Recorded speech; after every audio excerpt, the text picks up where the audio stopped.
Assalamualaikum warahmatullahi wabarakatuh. Halo semua, perkenalkan saya Indira Septira dengan NPM 2041020013 dari program Studi Gizi Universitas Siliwangi Tasikmalaya. Kali ini saya akan menyampaikan metabolisme selenium untuk memenuhi salah satu tugas metabolisme gizi mikro yang diampu oleh Ibu Dr. Prima Endang Susilowati MSI. Baiklah, langsung saja. Nah, selenium.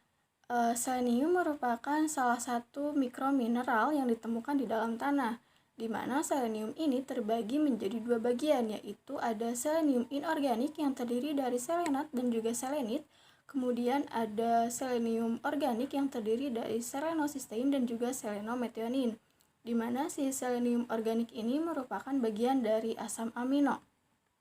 Selanjutnya yaitu keberadaan selenium di dalam tubuh. Selenium di dalam tubuh ini terbagi menjadi 30% di bagian otot, kemudian 30% di bagian hati, 15% di bagian ginjal, dan juga ada 10% di bagian plasma darah. Selanjutnya, kebutuhan selenium berdasar AKG pada tahun 2019, di mana kebutuhan selenium ini bergantung kepada jenis kelamin dan juga usia, serta ibu hamil dan ibu menyusui. Selanjutnya ada sumber pangan selenium. Nah, sumber pangan selenium tertinggi ini ada pada makanan seafood atau makanan laut.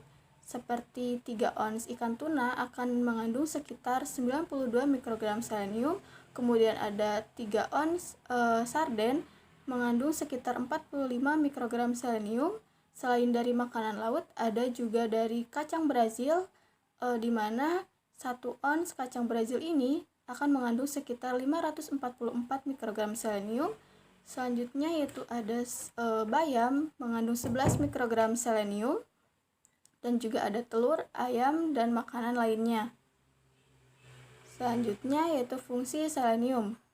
Fungsi selenium yang pertama yaitu mencegah terjadinya radikal bebas. Yang kedua, selenium dapat mencegah terjadinya kanker.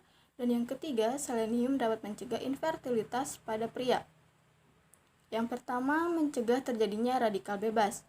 Nah, selenium akan bekerja sama dengan vitamin E sebagai antioksidan. Selenium akan membantu enzim glutation peroksidase untuk mencegah radikal bebas dengan menurunkan konsentrasi peroksida di dalam sel. Kemudian, vitamin E akan menghalangi aktivitas radikal bebas.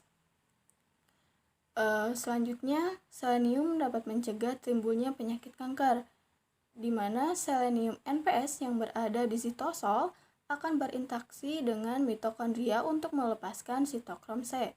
Kemudian nantinya akan membentuk kompleks apoptosis. Nah, sel apoptosis ini akan membunuh sel-sel kanker. Yang ketiga, selenium dapat mencegah infertilitas pada pria.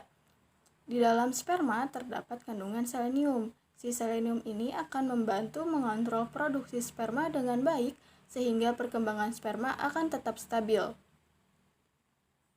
Selanjutnya yaitu metabolisme selenium. Selenium diserap di bagian usus halus, di mana selenium organik yaitu selenometionin dan juga selenocysteine akan diserap lebih dari 90%. Dan untuk selenat 100%, sedangkan untuk selenit lebih dari 50%. Selenocysteine akan diubah menjadi hidrogen selenida bersama selenium inorganik yang kemudian akan menghasilkan selenoprotein.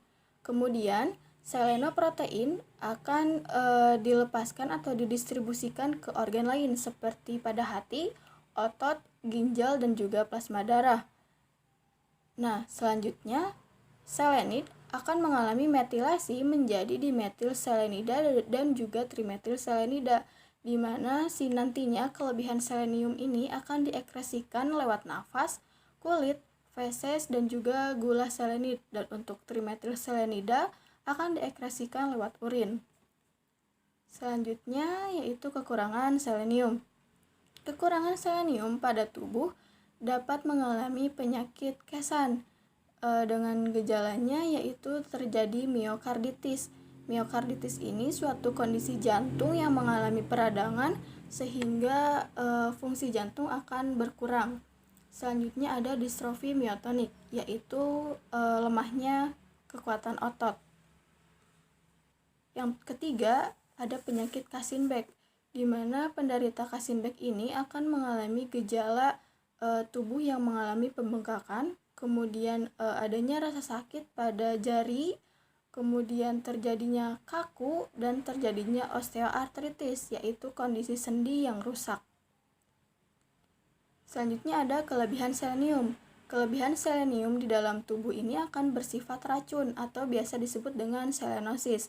Dengan gejalanya yaitu ada rambut dan kuku yang rontok, kemudian luka pada kulit, dan terjadinya abnormalitas sistem saraf seperti parestesia atau kesemutan yang berlebih, kemudian ada paralisis dan juga hemiplegia.